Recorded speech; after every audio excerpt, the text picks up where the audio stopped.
नमस्कार जोहार, मैं राजू और आप देख रहे हैं 24 झारखंड न्यूज। चलिए जानते हैं झारखंड की सुबह से लेकर शाम तक की तमाम बड़ी खबरों को। हाईकोर्ट के बाद अब विधानसभा ने मांगी नियुक्ति घोटाले की रिपोर्ट। सरयू रॉय ने सरकार को घेरा। झारखंड विधानसभा सचिवालय ने सरकार के कैबिनेट विभाग को पत्र भेजकर अनियमित नियुक्ति को लेकर गठित जस्टिस विक्रमादित्य आयोग की जांच रिपोर्ट मांगी है। उल्लेखनीय है कि हाईकोर्ट ने हाल ही में जांच रिपोर्ट अदालत में पेश करने को कहा था। विधानसभा सचिवालय ने जस्टिस एस.जे. मुखोपाध्याय समिति की मांग पर जांच रिपोर्ट का मूल प्रतिवेदन सरकार को भेज दिया है। इधर जमशेदपुर विधायक सरयू रॉय ने विधानसभा में हुई अनियमित नियुक्तियों की जांच के लिए गठित जस्टिस विक्रमादित्य आयोग ने जांच रिपोर्ट हाईकोर्ट को सौंपने की मांग स्पीकर रविंद्रनाथ महतो से की है। उन्होंने स्पीकर से अनुरोध किया कि तय तिथि पर आयोग की जांच रिपोर्ट हाईकोर्ट के समक्ष प्रस्तुत करने के कयासों पर विराम लगेगा। सरयू रॉय ने कहा कि स्पीकर ने स्पष्ट शब्दों में बताया कि वे स्वयं यह जांच रिपोर्ट हाईकोर्ट में जितनी जल्दी हो सके प्रस्तुत करने के पक्ष में है, लेकिन इसके बाद गठित जस्टिस मुखोपाध्याय समिति की मांग पर सभा कार्यालय ने जस्टिस विक्रमादित्य आयोग का मूल प्रतिवेदन सरकार को भेज दिया है। सभा कार्यालय ने रिपोर्ट की छाया प्रति भी नहीं रखी है ताकि उसे प्रति हस्ताक्षरित कर हाईकोर्ट में जमा करा सके। उन्होंने बताया कि हाईकोर्ट के निर्देश के बाद सभा कार्यालय ने कार्मिक विभाग को पत्र लिखकर प्रतिवेदन मांगा है ताकि उसे हाईकोर्ट के समक्ष प्रस्तुत किया जा सके।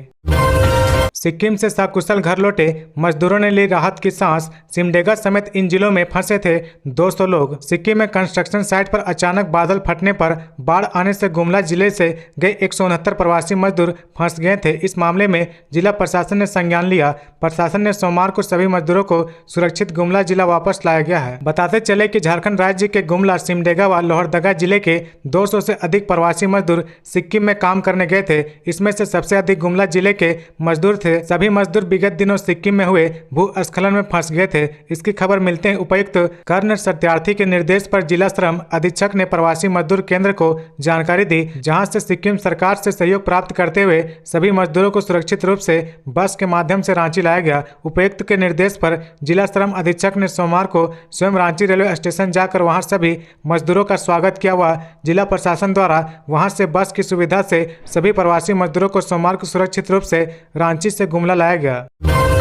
बाबूलाल मरांडी ने राष्ट्रपति शासन लगाने की मांग। भाजपा प्रदेश अध्यक्ष ने राज्यपाल सीपी राधाकृष्णन को लिखा पत्र। भाजपा प्रदेश अध्यक्ष बाबूलाल मरांडी ने झारखंड के राज्यपाल सीपी राधाकृष्णन को पत्र लिखकर राज्य में राष्ट्रपति शासन लगाने का अनुरोध किया है। बाबूलाल मरांडी ने पत्र के माध्यम से राज्य की संवैधानिक व्यवस्था पर सवाल उठाया है। पत्र के माध्यम से बाबूलाल मरांडी का कहना है कि जांच एजेंसियों का हेमंत सोरेन सरकार सहयोग नहीं कर रही है। इस वजह से राज्य में भ्रष्टाचार बढ़े हैं, सही तथ्य सामने नहीं आ रहे हैं। जांच एजेंसियों ने राज्य के मुख्य सचिव सुखदेव सिंह को पत्र लिखकर यह निवेदन किया था कि 2022 में अधिकारी समेत कई लोगों पर भ्रष्टाचार के आरोप लगे थे, जिन पर कार्रवाई करने के लिए सरकार से आग्रह किया गया था। 10 ऐसे भ्रष्टाचार के मामले सरकार के पास लंबित है, जिन पर न कोई कार्रवाई हुई और न जांच एजेंसी को कोई जानकारी दी गई। बाबूलाल मरांडी ने कहा, मैंने राज्य के सीएस एवं मुख्यमंत्री को पत्र लिखा था, लेकिन इस विषय पर कोई जवाब नहीं मिला और न ही कोई उचित कारण बताया गया। इससे प्रतीत होता है कि झारखंड सरकार ऐसे लोगों को संरक्षण दे रही है। इसलिए मैं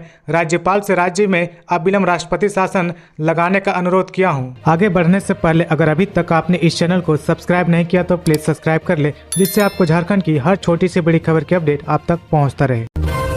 आवेदन की तिथि के बाद जमा होने वाले प्रमाण पत्र अमान्य। जेपीएससी ने कार्मिक विभाग को दिए सुझाव। झारखंड लोक सेवा आयोग जेपीएससी द्वारा आयोजित सिविल सेवा परीक्षा में अब आरक्षण का लाभ प्राप्त करने के लिए निर्गत प्रमाण पत्र ऑनलाइन आवेदन जमा करने की अंतिम तिथि के बाद मान्य नहीं होगा। इसके लाभ के लिए अभ्यर्थियों को विहित प्रपत्र में आरक्षण प्रमाण पत्र जमा करना आवश्यक होगा। जेपीएससी ने झारखंड सिविल सेवा परीक्षा नियमावली 2023 द्वितीय संशोधन में इसे शामिल करने के लिए कार्मिक विभाग से आग्रह किया है। इसके अलावा आयोग ने कार्मिक विभाग को तैयार संशोधित नियमावली में और भी कई बिंदुओं को शामिल करने का आग्रह किया है।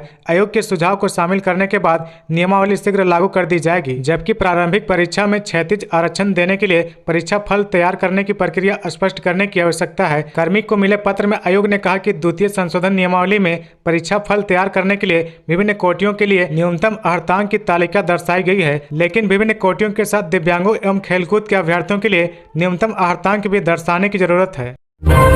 सीएम हेमंत सोरेन को तगड़ा झटका, सरकार से समर्थन वापस लेंगे या विधायक एनडीए संग करेंगे सियासत। राज्य में सत्तारूढ़ गठबंधन खेमे से एक विधायक जल्द ही कम हो जाएगा। हुसैनाबाद से एनसीपी के विधायक कमलेश कुमार सिंह ने घोषणा की है कि वे 31 अक्टूबर के बाद विधिवत सरकार से समर्थन वापस ले लेंगे। उन्होंने कहा कि सरकार में बने रहने का कोई मतलब नहीं है। उल्लेखनीय है कि कमलेश कुमार सिंह अब आगे की राजनीतिक पारी में एनडीए के साथ ही होंगे। सोमवार को रांची प्रेस क्लब में वे मीडिया से मुखातिब थे। एनसीपी के राष्ट्रीय प्रवक्ता सूर्या सिंह और प्रदेश महासचिव विनय कुमार सिंह उर्फ बीनू सिंह भी इस मौके पर उपस्थित थे। उल्लेखनीय है कि राष्ट्रीय स्तर पर एनसीपी के 2 फाड़ होने के बाद कमलेश कुमार सिंह अजीत पवार खेमे के साथ चले गए हैं। कमलेश सिंह ने कहा कि हुसैनाबाद जिला घोषित करने की उनकी पुरानी मांग है।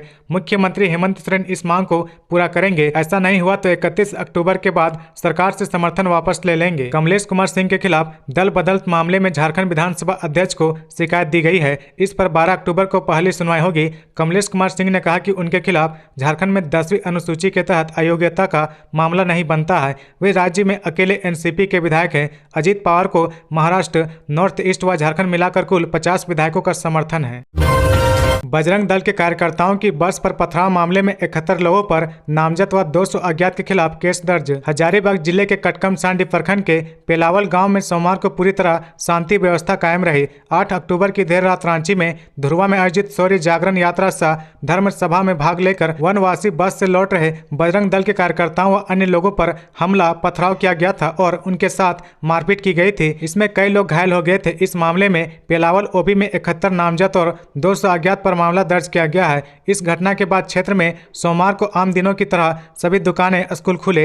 हजारीबाग कटकमसांडी रोड में चहल पहल रही। सैकड़ों वाहनों की आवाजाही पहले की तरह रही। पुलिस प्रशासन के द्वारा एहतियात के तौर पर गश्त की जा रही है। घटना को लेकर पेलावल ओपी में मामला दर्ज कर पुलिस आरोपियों की गिरफ्तारी के लिए छापेमारी अभियान चला रही है। इधर कटकमसांडी की वीडियो वेदवंती कुमारी से कर्तव्य निर्वहन में लापरवाही बरतने के आरोप में स्पष्टीकरण पूछा गया है। अनुमंडल पदाधिकारी के कार्यालय से 9 अक्टूबर को स्पष्टीकरण का पत्र जारी हुआ है। इस पत्र में कहा गया कि कटकमसांडी प्रखंड के पेलावल गांव में 2 समुदाय के बीच 8 अक्टूबर को तनाव उत्पन्न हो गया था।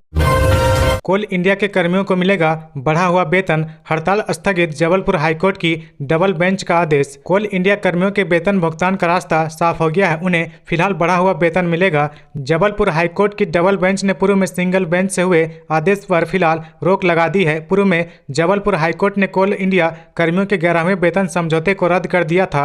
अब मामले की सुनवाई 17 अक्टूबर को होगी। हाईकोर्ट के इस आदेश से अब करीब 2,20,000 कोयला कर्मियों को सितंबर माह में वेतन भुगतान का रास्ता साफ हो गया है। इधर कोल इंडिया में 12 से 14 अक्टूबर तक प्रस्तावित हड़ताल स्थगित की गई है। सोमवार को इसी मुद्दे को लेकर कोल इंडिया प्रबंधन और मजदूर यूनियन की बैठक दिल्ली में हुई। इसमें प्रबंधन ने बताया कि जबलपुर हाईकोर्ट ने फिलहाल बढ़े हुए वेतन भुगतान का आदेश दिया है। इस कारण आंदोलन स्थगित कर दिया जाए, इसे मजदूर यूनियन के प्रतिनिधि ने मान लिया है। BCCI 11 के लागू होने से कोयला अधिकारियों और कर्मचारियों के बीच वेतन विसंगति हो गई है। इससे नाराज होकर कोयला अधिकारियों ने जबलपुर हाईकोर्ट में याचिका दायर की थी।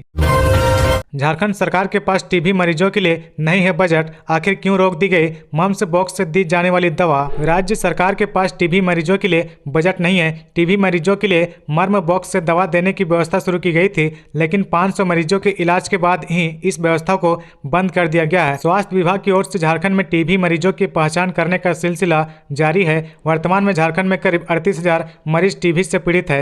राज्य यक्ष्मा योग अधिकारी डॉक्टर राकेश दयाल का कहना है कि प्रदेश की प्रति लाख पर करीब 1500 मरीज टीबी से पीड़ित है। टीबी मरीजों की पहचान के लिए सहिया वाहनों को स्वास्थ्य विभाग की ओर से विशेष प्रशिक्षण दिया गया है। सहिया वाहनों को घर घर जाकर लोगों की जांच करने और उन्हें तुरंत नजदीकी डायग्नोस्टिक सेंटर में भर्ती कराने और मरीज को प्राथमिक उपचार देने का निर्देश दिया गया है। राज्य यक्ष्मा पदाधिकारी डॉक्टर राकेश दयाल ने बताया कि झारखंड में करीब 41 ऐसे सेंटर है जहां CBANT मशीनें लगी है। इससे यह पता चल जाता है कि टीबी के मरीजों को दी जा रही दवाएं कितनी कारगर है। इसके अलावा ऐसे कई केंद्र है जहां टीबी से पीड़ित मरीजों को उचित इलाज दिया जाता है।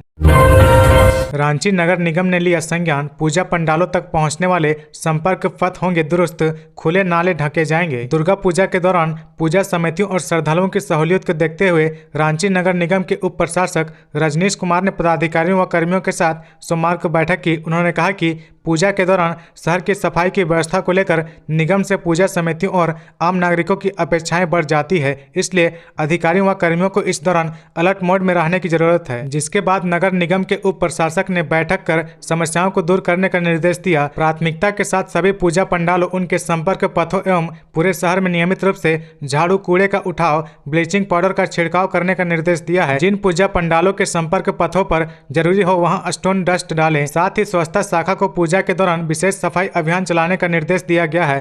बैठक में सहायक लोक स्वास्थ्य पदाधिकारी डॉक्टर किरण कुमारी, नगर प्रबंधक, जोनल सुपरवाइजर, MPS एवं अन्य कर्मी उपस्थित थे।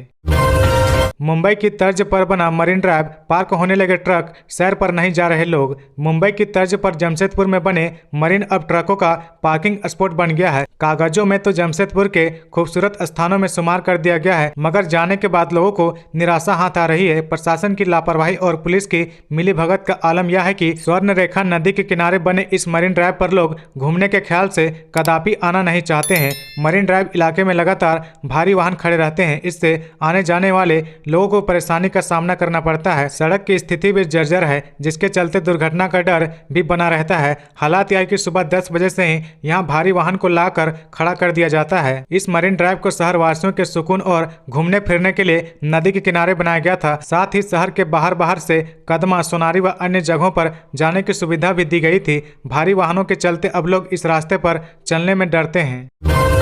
आतंकी फैजान पर कसेगा NIA का शिकंजा, जल्द दाखिल होगी चार्जशीट। देश विरोधी गतिविधि का आरोप। गिरफ्तार आतंकी संगठन Islamic state of Iraq and Syria ISIS का संदिग्ध आतंकी फैजान अंसारी उर्फ फैज पर राष्ट्रीय जांच एजेंसी NIA इसी हफ्ते चार्जशीट दाखिल करेगी। NIA ने उसे 18 जुलाई को लोहरदगा से गिरफ्तार किया था। UAP अधिनियम के दर्ज कांड में 90 दिनों के भीतर चार्जशीट की बाध्यता है। इन्हें ध्यान में रखते हुए NIA ने अपनी तैयारी लगभग पूरी कर ली है। फैजान पर ISIS आतंकियों से संपर्क रखने, देश विरोधी गतिविधियों को संचालित करने, सोशल मीडिया पर देश विरोधी सामग्री प्रसारित करने, वहां के युवकों को देश के खिलाफ भड़काने का आरोप है। NIA ने इससे संबंधित दस्तावेज व सबूत जुटाया है, जिसके आधार पर चार्जशीट दाखिल होनी है। आतंकी फैजान की निशानदेही पर उसके अलीगढ़ मुस्लिम यूनिवर्सिटी परिसर के लाज स्थित कमरे में तलाशी की गई थी। यहाँ से वह स्नातक कर रहा था। NIA को छानबीन में उसके ठिकानों से ISIS से संबंधित डिजिटल साक्ष्य, दस्तावेज व अन्य आपत्तिजनक वस्तुएं की बरामदी हुई थी। इसके बाद ही NIA ने अपनी रांची शाखा में 19 जुलाई को UAPA अधिनियम से संबंधित धाराओं में केस दर्ज किया था। केंद्र शासित राज्यों में करवाएंगे जातीय गणना, बोले राहुल गांधी। बीजेपी पर भी बनाएंगे दबाव। कांग्रेस वर्किंग कमेटी की बैठक सोमवार को आयोजित की गई। बैठक में कांग्रेस अध्यक्ष मल्लिकार्जुन खड़गे, पूर्व अध्यक्ष सोनिया गांधी, राहुल गांधी, राजस्थान के मुख्यमंत्री अशोक गहलोत समेत कई और कांग्रेस के नेता शामिल हुए। राहुल गांधी ने कांग्रेस वर्किंग कमेटी की बैठक के बाद कहा कि कांग्रेस कार्य समिति की बैठक में फैसला लिया गया कि हम जातिगत जनगणना करवाएंगे। हम बीजेपी पर भी इसे करवाने के लिए जोर डालेंगे। राहुल ने कहा कि अगर बीजेपी इसे नहीं करती है तो उन्हें पीछे हट जाना चाहिए, क्योंकि देश जातिगत जनगणना चाहता है। राहुल गांधी ने कहा कि इंडिया गठबंधन इसका समर्थन करेगी। वहीं जाति आधारित जनगणना का समर्थन करने कांग्रेस वर्किंग कमेटी के फैसले पर राहुल गांधी ने कहा कि यह गरीब लोगों के कल्याण के लिए बहुत ही प्रगतिशील और शक्तिशाली कदम है। फाइनेंस कंपनी का अधिकारी बनकर लोन लेने वाले को देते थे झांसा, 9 साइबर अपराधी गिरफ्तार। कोडरमा पुलिस ने साइबर ठगी के मामले का अध्ययन करते हुए 9 आरोपियों को गिरफ्तार करने में सफलता पाई है। आरोपियों को पुलिस ने तिलैया थाना क्षेत्र के गांधी स्कूल रोड की अलग अलग जगहों से पकड़ा है। गिरफ्तार सभी अपराधी पश्चिम बंगाल और बिहार की अलग अलग जगहों के हैं और ये फाइनेंस कंपनी का अधिकारी बनकर लोगों से ऑनलाइन ठगी करते थे। पकड़े गए आरोपियों के पास से 27 मोबाइल, 12 ATM, 6 सिम कार्ड, नगद 35,625 रुपए, रजिस्टर 19 फीस, कई बैंकों के पासबुक समेत अन्य कागजात बरामद किए गए हैं। यह जानकारी पुलिस अधीक्षक अनुदीप सिंह ने सोमवार को प्रेस वार्ता के दौरान दी है। एसपी ने बताया कि पुलिस कार्रवाई के दौरान जब्त रजिस्टर से यह प्रतीत होता है कि पकड़े गए साइबर अपराधी देश के कई राज्यों में साइबर क्राइम करते थे। इन लोगों के द्वारा पहले लोन लेने वाले लोगों की जानकारी प्राप्त की जाती थी। इसके बाद ऐसे लोगों को फोन के माध्यम से फाइनेंस कंपनी का पदाधिकारी बनकर लोन स्वीकृति कराने का झांसा दिया जाता था। तो ये थी आज की झारखंड की टॉप बड़ी खबरें। इसी तरह झारखंड की हर छोटी सी बड़ी खबर देखने के लिए आप हमारे चैनल 24 झारखंड न्यूज को सब्सक्राइब करके बेल आइकन प्रेस कर ले, जिससे आपको झारखंड की हर छोटी सी बड़ी खबर की अपडेट आप तक पहुंचता रहे। तो आज के लिए बस इतना ही, हमें दीजिए इजाजत, फिर मिलते हैं नेक्स्ट न्यूज में।